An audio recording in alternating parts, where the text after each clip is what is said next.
This is our final class on forgiving when it's hard. I think this is our ninth session. It's our ninth session together. And I will announce a new study on Sunday. I simply have not had the mental clarity the last few days to think about where we were going to go from here. So I will have something for Sunday. I wanted to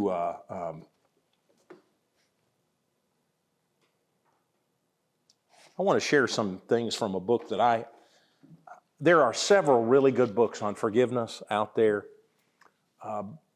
I've mentioned Keller's book, Tim Keller's book, Forgive. I also found a book by Susanna Griffith, very helpful, Forgiveness After Trauma, which is a very good book.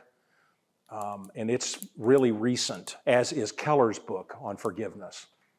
But Lewis Smedes wrote a book some years ago. This is an older book. It's called Forgive and Forgive, Forgive and Forget, Healing the Hurts We Don't Deserve.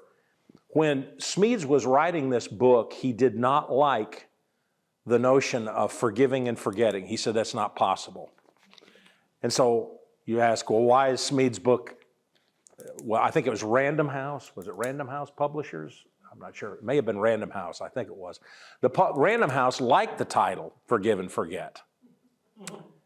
So they prevailed upon him he said, but I'll let you publish it if you will include Healing the Hurts We Don't Deserve. He was going to say, Forgive, Healing the Hurts We Don't Deserve. All right. And they wanted to have the and forget part. So they split the difference and made a nice long title, Healing the Hurt, Forgive and Forget, Healing the Hurts We Don't Deserve, Lewis B. Smedes. He died about 22 years ago. He died in 2002.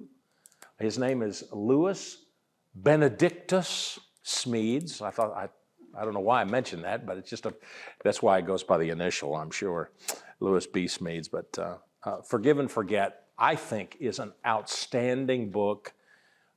It is hard to put down. I couldn't put it down. It's one of the most, he tells lots of stories about forgiveness in that book. And I want to share with you a story, and I'm going from his book, a parable, okay? He calls it The Magic Eyes, a little fable, he calls it. And I want to share this with you.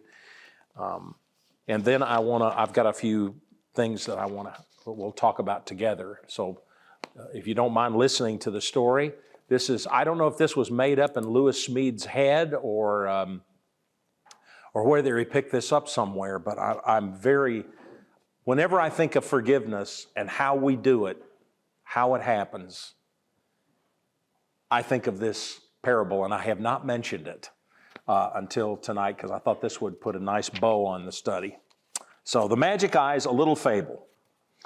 In the village of Focken, in innermost Friesland, there lived a long, thin baker named Falk, a righteous man with a long, thin chin and a long, thin nose. Falk was so upright that he seemed to spray righteousness from his thin lips over everyone who came near him, so the people of Focken preferred to stay away. Falk's wife, Hilda, was short and round. Her arms were round, her bosom was round, her rump was round. Hilda did not keep people at bay with righteousness. Her soft roundness seemed to invite them instead to come close to her in order to share the warm cheer of her open heart. Hilda respected her righteous husband and loved him too, as much as he allowed her. But her heart ached for something more from him than his worthy righteousness. And there in the bed of her need lay the seed of sadness. One morning, having worked since dawn to knead his dough for the ovens, Falk came home and found a stranger in his bedroom, lying on Hilda's round bosom. Hilda's adultery soon became the talk of the tavern and the scandal of the Focken congregation. Everyone assumed that Falk would cast Hilda out of his house, so righteous was he, but he surprised everyone by keeping Hilda as his wife, saying he forgave her as the good book said he should. In his heart of hearts, however, Falk could not forgive Hilda for bringing shame to his name. Whenever he thought about her, his feelings toward her were angry and hard. He despised her as if she were a common whore. When it came right down to it, he hated her for betraying him after he had been so good and so faithful a husband to her. He only pretended to forgive Hilda so that he could punish her with his righteous mercy. That's a great statement. He pretended to forgive Hilda so that he could punish her with his righteous mercy. But Falk's fakery did not sit well in heaven. So each time that Falk would feel his secret hatred toward Hilda, an angel came to him and dropped a small pebble, hardly the size of a shirt button, into Falk's heart. And each time a pebble dropped, Falk would feel a stab of pain, like the pain he felt the moment he came on Hilda, feeding her hungry heart from a stranger's larder. Love that old word. Thus he hated her the more. His hate brought him pain, and his pain made him hate. The pebbles multiplied, and Falk's heart grew very heavy with the weight of them, so heavy that the top half of his body bent forward so far they had to strain his neck upward in order to see straight. Weary with hurt, Falk began to wish he were dead. The angel who dropped the pebbles into his heart came to Falk one night and told him how he could be healed of his hurt. There was one remedy, he said, only one for the hurt of a wounded heart. Falk would need the miracle of the magic eyes. He would need eyes that would look back to the beginning of his hurt and see his Hilda not as a wife who betrayed him, but as a weak woman who needed him. Only a new way of looking at things through the magic eyes could heal the hurt flowing from the wounds of yesterday. Falk protested. Nothing can change the past, he said. Hilda is guilty, a fact that not even an angel can change. Yes, poor hurting man, you are right, the angel said. You cannot change the past. You can only heal the hurt that comes to you from the past. And you can heal it only with the vision of the magic eyes. And how can I get the magic eyes? Pouted Falk. Only ask. Desiring as you ask, and they will be given you. And each time you see Hilda through your new eyes, one pebble will be lifted from your aching heart. Falk could not ask at once, for he had grown to love his hatred. Another key statement. But the pain of his heart finally drove him to want and to ask for the magic eyes that the angel had promised. So he asked, and the angel gave.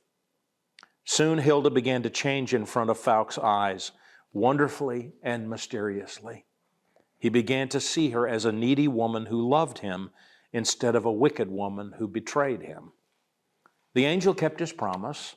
He lifted the pebbles from Falk's heart one by one, though it took a long time to take them all away.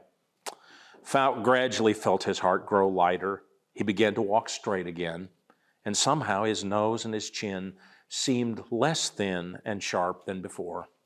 He invited Hilda to come into his heart again. And she came, and together they began again a journey into their second season of humble joy. The magic eyes. Whenever I think of the key to forgiveness, I think of this parable because it plays out beautifully how we must forgive, how we do this. How to do this is to have magic eyes, to have insight, to see the people who hurt us as needy and hurt people themselves. And I appreciate the fact that Falk was not immediately able to do that he waited until the pain got so great he had to. So, let me ask these questions for discussion. What were Hilda's needs and the source of her sadness? What did Hilda need? She needed more attention from her husband. She needed more attention? Yep. Loving attention. Loving attention. Yeah. What was the source of her sadness? She probably thought her husband didn't love her. At least not What do you think about that, class? She didn't think her husband loved her. I think there might be something to that. Yeah. Hilda was an inviting woman, as the story is told, very warm and inviting. It was very natural for her to want to have intimacy with people. And he was a cold fish. And he was cold. Yeah. He was righteous, but he was cold. Does that remind you of anybody? I mean, I don't shout out names, but does that remind you of anybody? It sure does. I mean, there are people who have a cold righteousness, who are not warm and inviting, not like Jesus at all. They're more concerned about not doing anything wrong than anything else. And that was kind of Fouke's approach to life, wasn't it? Don't do anything wrong. So, okay. Well, how had Fouke contributed to the situation?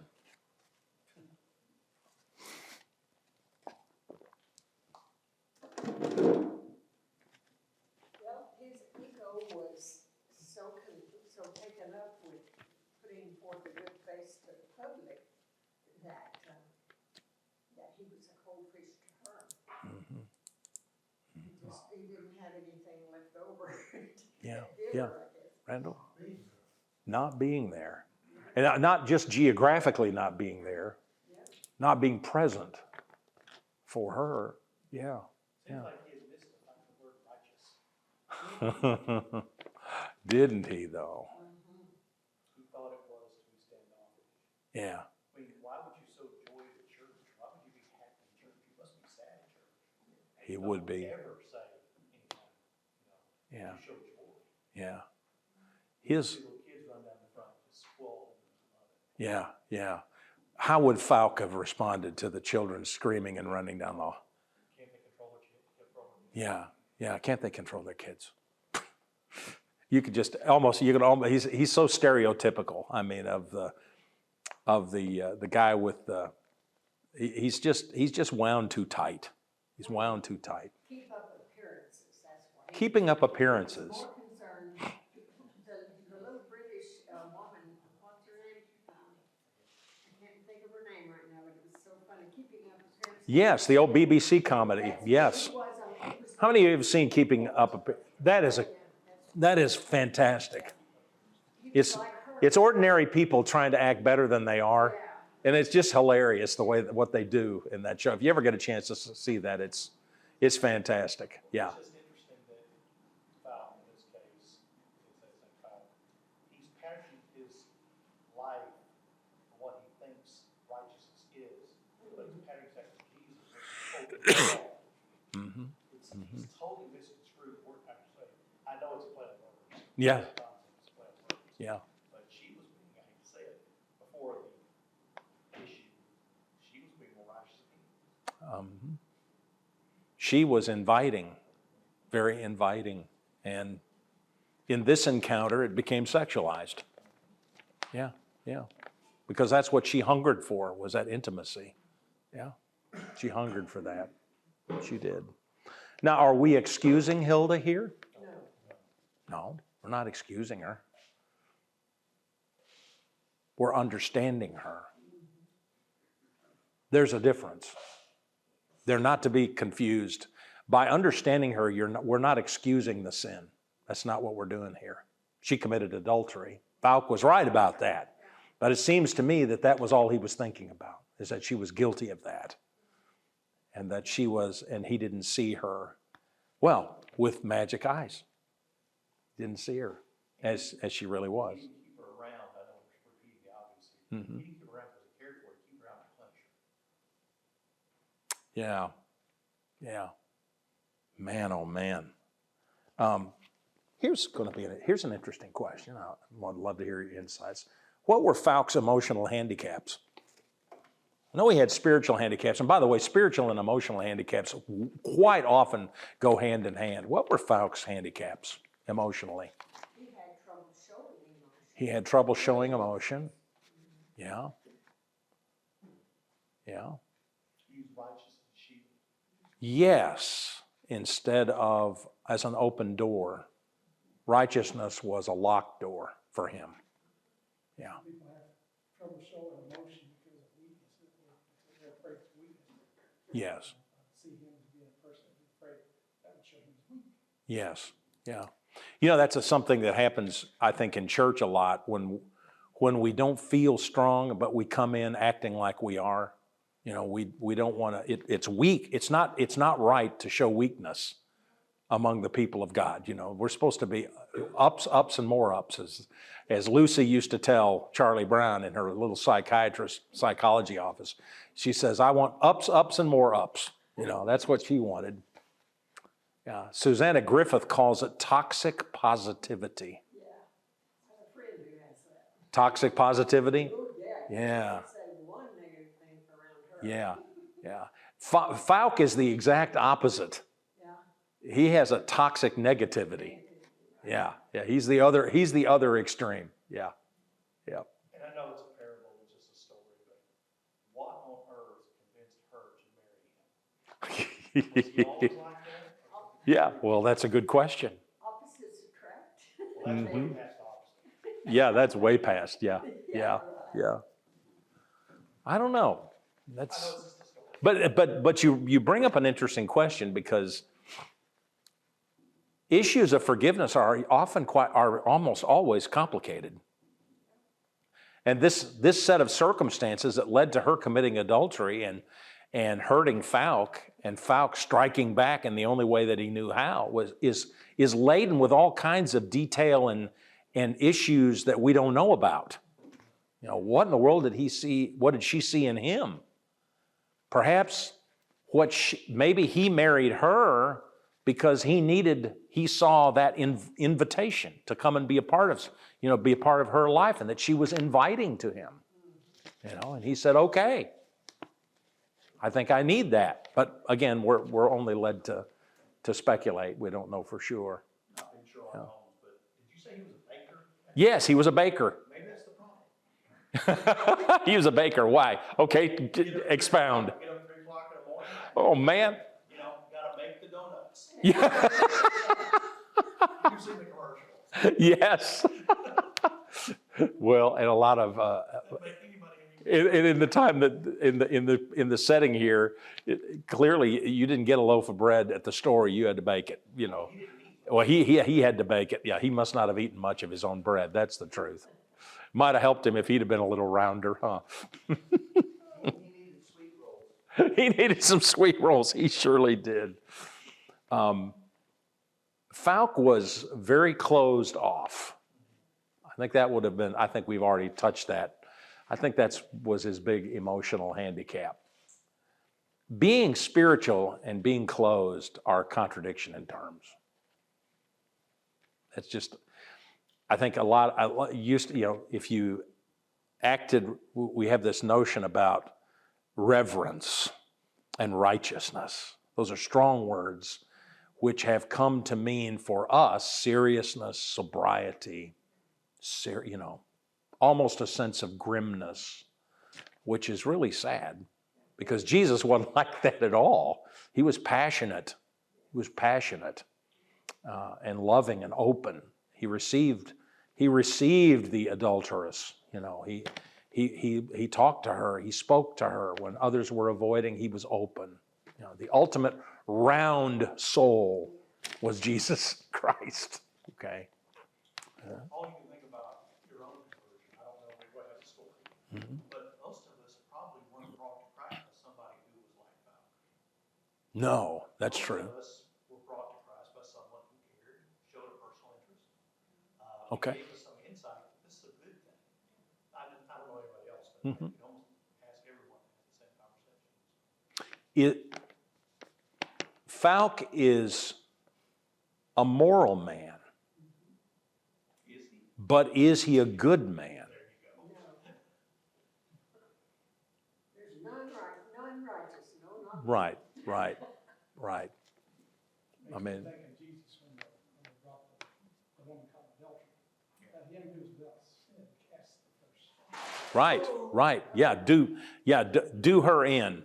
You know, we need you. Of course, they were doing all this to test him, but he showed his compassion and his ability to forgive. After all, the woman didn't sin against them. The woman sinned against him personally as the Son of God. So, How many people place their righteousness on how I can demonstrate others are worse than I am? yeah, In some yes, business too. yeah. You're not making your advancement in career by stepping on the backs of others. Oh, yes. Doesn't work for Christianity. Yeah, The board's not straighter here to go that way. right. Loving and serving are the way you get to the bottom in Christianity, and that's where you want to be, is at the bottom, not the top. He turns our secular view on its head. We seek the lowest service. You know, that is where we are. And Falk does not strike me as the kind of guy that would do that. And Hilda was definitely the one who would. She would definitely. Yes. Yeah. To take that towel and take the slave's job. Here's a little bit of speculation. Again, I know it's a parable, but I want to go through the exercise of considering what might have been some of the hurts in Falk's life that would have caused him to be this way. What happened? What are some of the things that might, I know we're going a little ways away, but I want to understand him a little better. So use your imagination here and your life experience and tell me what have caused him to be this way. Mother and father, A what? mother and father, A mother and father. and the relationship that they had. Okay. Like what? Good, bad, close, distant? Same kind, maybe, or he may not have had a very close relationship with his mother, maybe his father was brutal, you know. They say Okay. his Would have been dad was punished brutal. sometimes when he tried to be open and out. Okay. Perhaps he was, yeah, very possible. Or at least he perceived it that way. Yeah. He had a harsh father perhaps, or a harsh father and mother. Yeah. Raised in a very restrictive household. I would say I think that is a reasonable theory. I think it's a The reasonable. only thing that stands against that, I'm thinking, you're overthinking it. That's okay. Hilda would not have married a man that was like that if she was all that. Mhm. Unless she really liked donuts. Okay, different conversation. She smelled like donuts. But the other thing could have been, this sounds really, it's not a wound, but could success have done? He was successful. The more successful he became, he was able to demonstrate a righteousness. People saw him as righteous. He liked it, and he built upon that over and over and over again. Okay. So he was now a pillar of the society or pillar of the economy of that environment. Therefore, he became important in his own mind. Success generated an environment that he felt he didn't need to be anything other than this. So self-importance? Self-importance. Plus, that took up more and more of his time, so he was gone in the world. Yeah. I mean, I'm just saying, Yeah. maybe I'm thinking, Yeah. did he grow into that? And that would Yeah. make more sense while she was there. Yeah. Or Yeah. he may have felt more important than she was. He made her feel, Okay. maybe he ran her down or made her feel like she wasn't as important. Okay. Well, it's just how they described him. You know, he was a thin man. Yeah. Thin chin. He was an individual that they saw as not very inviting. Right. Sharp features, you know. Yeah. The guy that used to, on the cartoons, that would tie the person to the railroad tracks. Okay. You Yeah. know, that person. Yes. Okay. The Bible doesn't have much to say about the relationship between husbands and wives when the husband dies necessarily. Especially when you've got a wife and that wife or that woman has children. It seems like there's so many times when it was expected the men became, after Moses and so forth, they were called to war, Mhm. and they died fighting. Yeah. Leaving a woman and children behind. Somebody had to step in and partake of the responsibility for that woman and children. And the Bible doesn't have a whole lot to say about Okay. it, but I think about that a lot. Okay. That some, you know, and there's some relationship, they talk about who's supposed to help that woman and children, but Mhm. the Bible doesn't directly say a whole lot about it. Okay. Down, Okay. down to the history of mankind, you think about women having children and then losing that husband, that helpmate, that provided so much, and they had to, Yeah. they had to live long and raise those children and take care of them, so. Yeah. You know, Indians, you know, I taught Indians for 42 years, and you know, what does the word yard mean to an Indian? It means field, Hmm. Mhm. Mhm. you know. Okay. Joyce, you were about to say something. Yeah, in the Israeli society, in the old days, it was the oldest son who was supposed to take care of the family if daddy's gone. But if the older son is a child, then it would have been up to the church. And I think their church did help. Remember, Jesus really stressed helping the widows and the orphans. And Yes. God was really, in Leviticus, I think it is, he was really strict about that. Okay. Okay. Any other thoughts about Good point. Falk? Why he came out the way he was? I think I think all of these are good theories as to what might have happened. I think that the overly righteous mother and father probably sounded like the best theory to me. Yeah. Because they were so strict, they caused him to be that way. Could be. I know that generationally speaking, my parents were very strict. Well, I'd say like most parents were. I mean, I knew a few parents of kids my age that were permissive, but they were the exception, not the rule. But if the strict parent is real loving along with it, well, then it's okay. Right. And then that child right. won't get warped like Cal was. Yeah, But I if think they're not, then. that parental raising. I think the self-importance theory is important. If you're placed over people, you get to and you become well known. You're in the greatest danger of getting to think you're something Yeah. when you're really not. Too You're big just for your britches. yeah. That's what my Yes. grandmother used to Sometimes call it. it's just who he is. Yeah. Could be just who he You have is. 3 children and you're all raised by the same people in the same way. Mm-hmm. You are not the same people. No, you're not. So, No. Every child is born into a different family. You have to remember that. Why did Falk proclaim his forgiveness of Hilda? So he could really turn the screws. So why did he proclaim his forgiveness and your forgiveness to get rid of pain? To do what? He was being punished. He was in pain. Yes. Because he proclaimed that not that he said to the group, I forgive her. He was punishing him. Yes. He says, I really forgive her with new eyes. Right. That was different. Right. He was Right. actually trying to. He was, Yeah. that was vengeance. Yeah. It was vengeance before. So he is using his righteousness as a sword to hurt her, to wound her more, to punish her for what she had done. What he was doing was taking vengeance on her. At the same time, protecting his own reputation. I will forgive like the good book says I'm supposed to. So I'm obedient, she's disobedient. I'm up here, she's down there. He really wasn't obedient because he wasn't forgiving. No. Now, what are magic eyes? New eyes. Right. Christian eyes. Insightful eyes. Insight. The word in and sight together, it's important. Sight is seeing things within. It's easy to look on the externals of a situation and say, that's wrong, that's wrong. Okay? It's far more difficult and challenging to pause for a moment and consider what might be going on with that person and what their needs are. Because everybody, no matter how illogical sometimes it may seem to us, people do have a reason for what they're doing.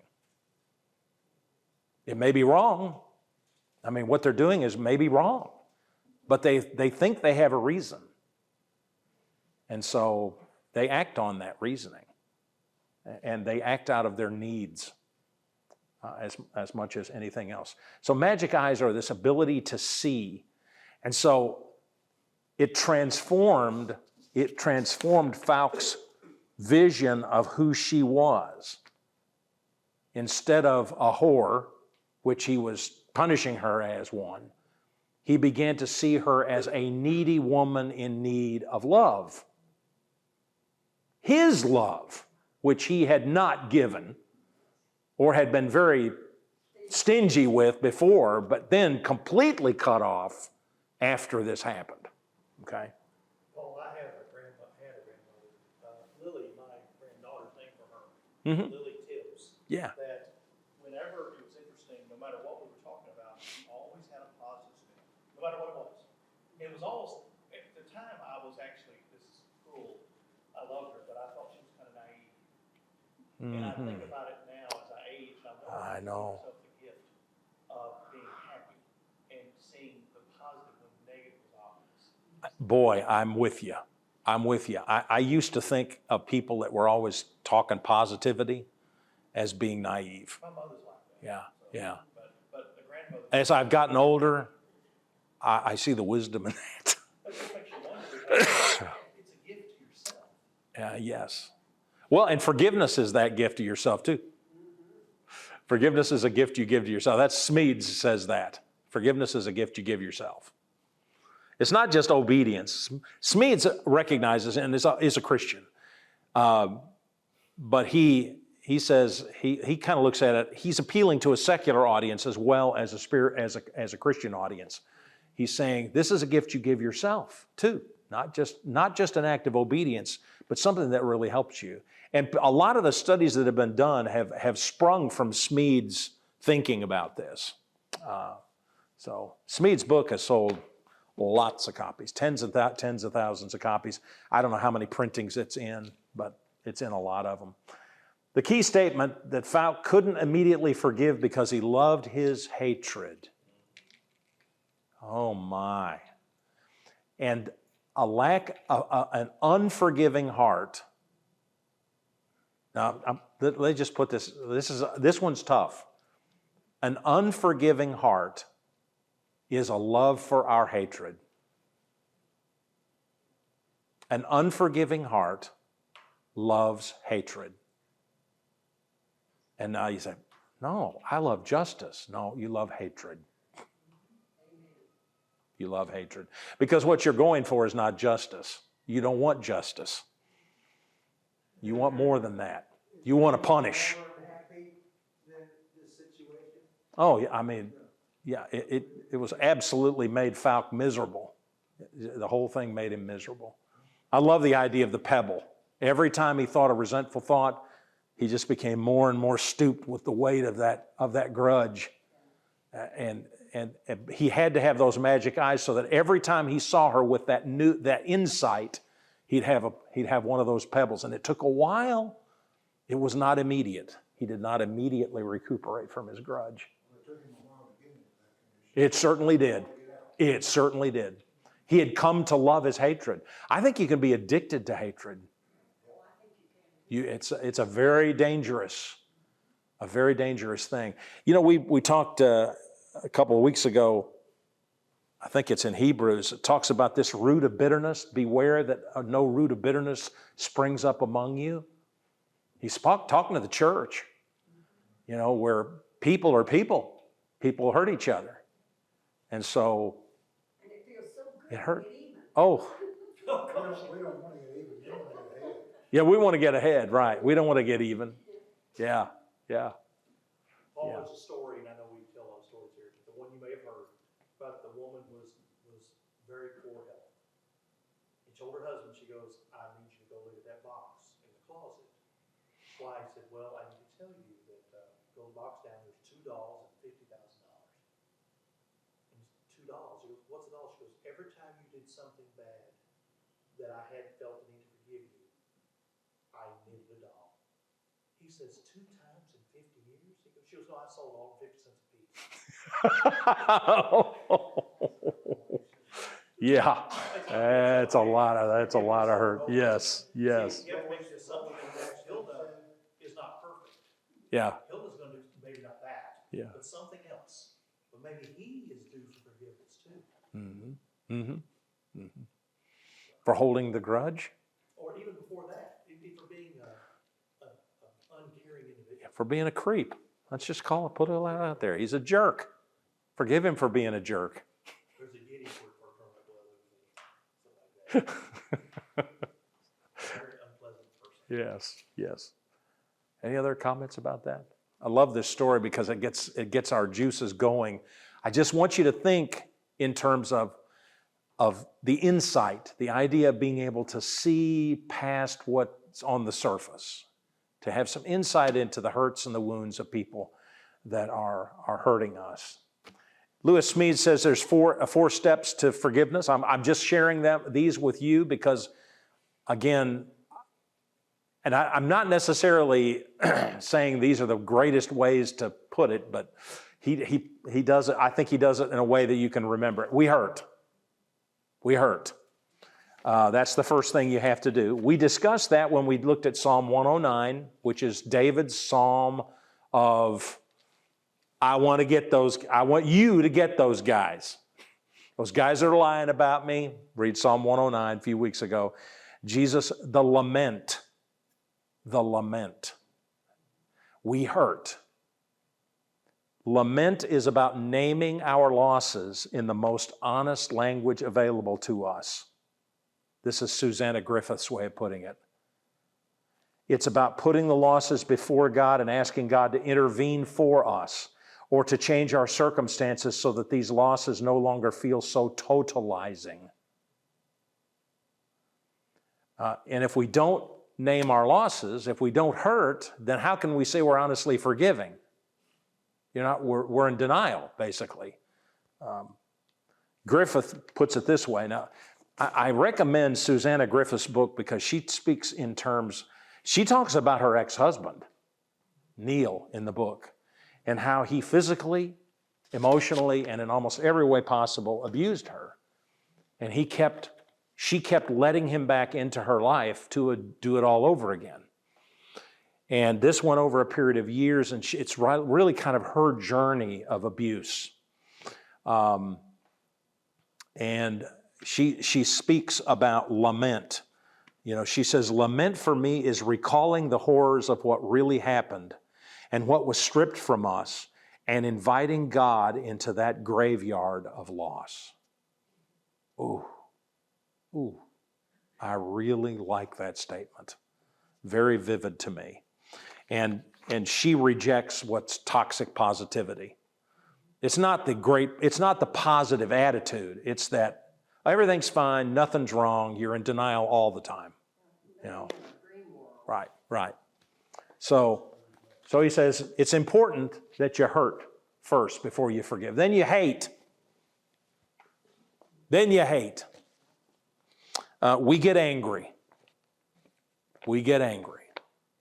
Now, he's careful. He says this should be healthy hate, a full-bodied recognition of the wrong done to us. A full-bodied recognition.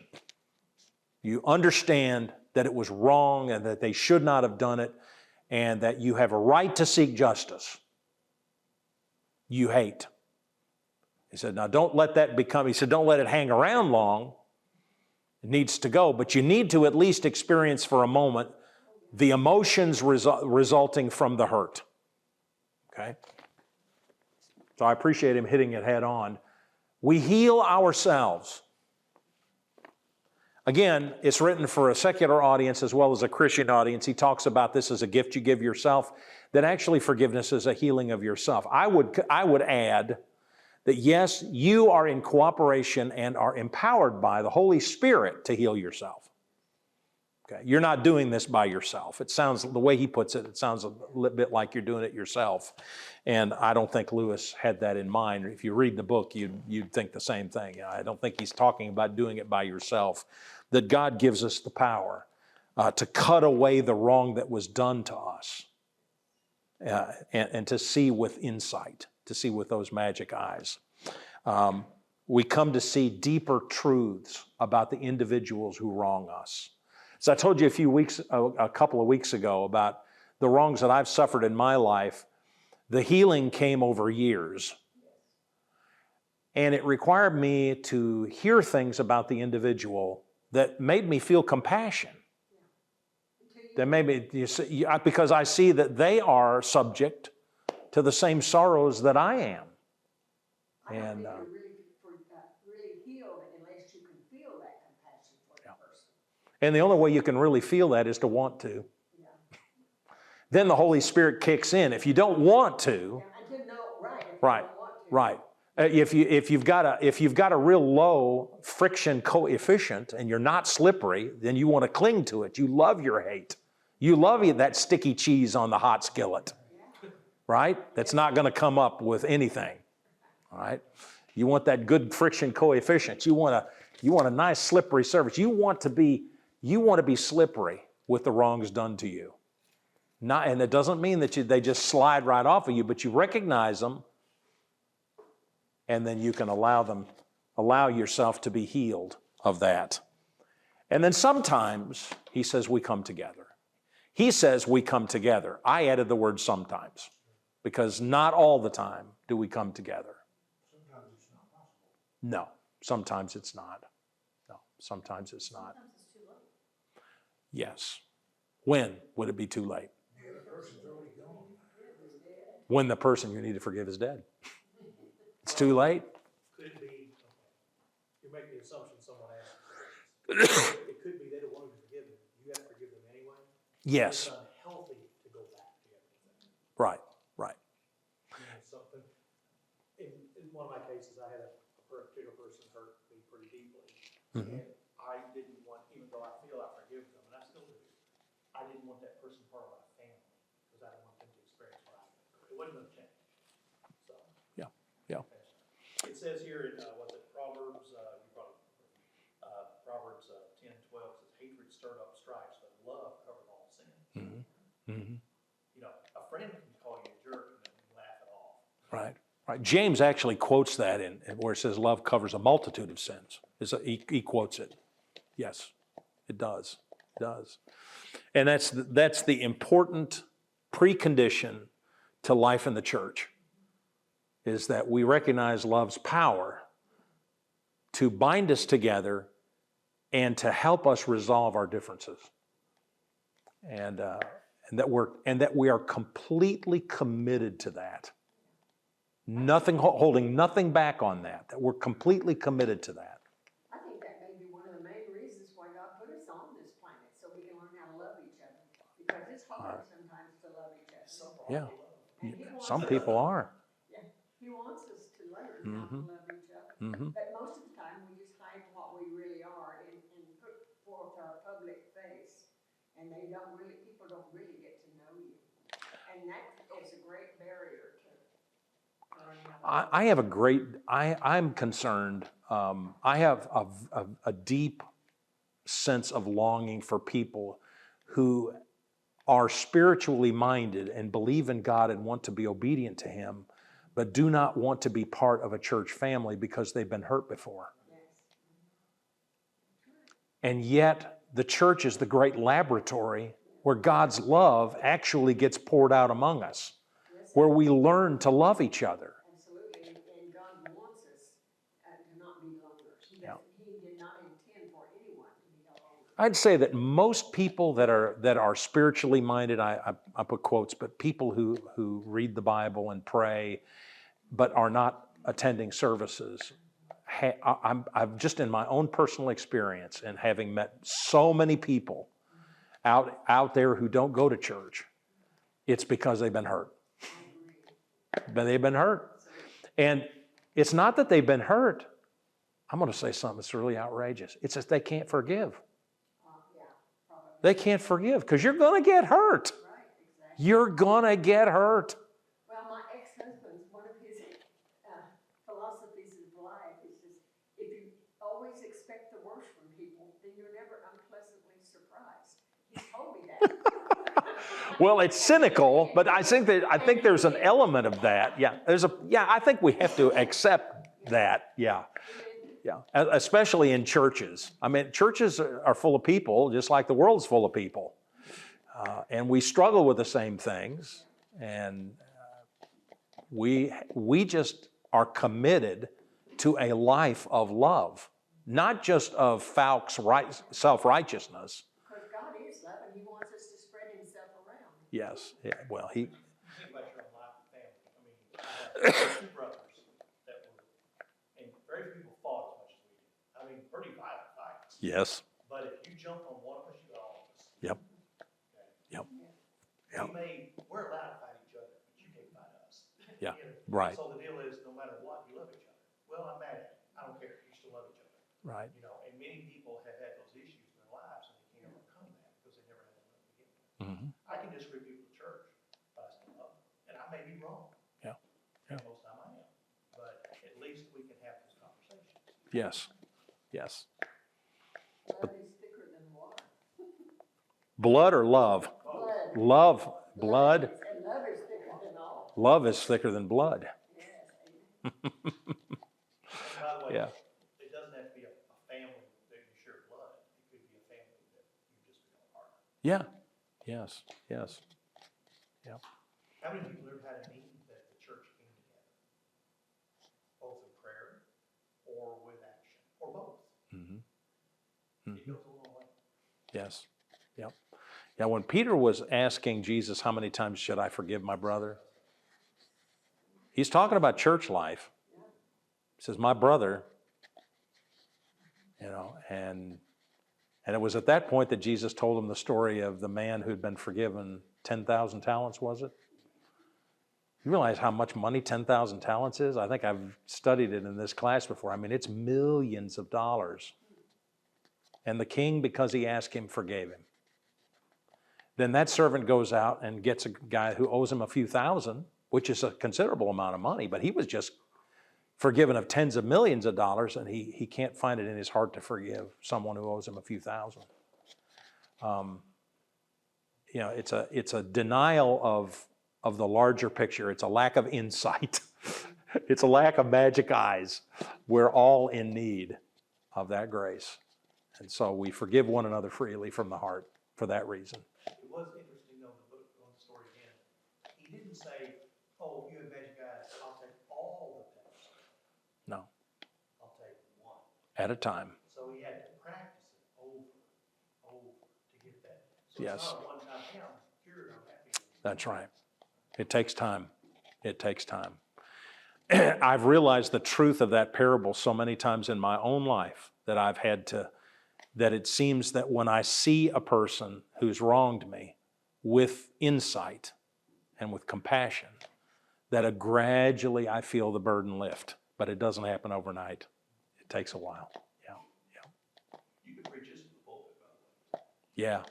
No, he said, forgive yourself. I'm preaching forgiveness of ourselves this coming Sunday. So you may hear a few illustrations that you heard in here. But I think the whole church needs to hear it. We need to learn how to forgive ourselves too. We'll talk about forgiving one another too at some point, because this has been very fresh on my mind, and it's important. It's some of the most important work we do around here is forgiving each other, because that's part of loving each other. All right. I appreciate y'all. We'll see you next week. We'll see you Sunday, Lord willing. Thank you.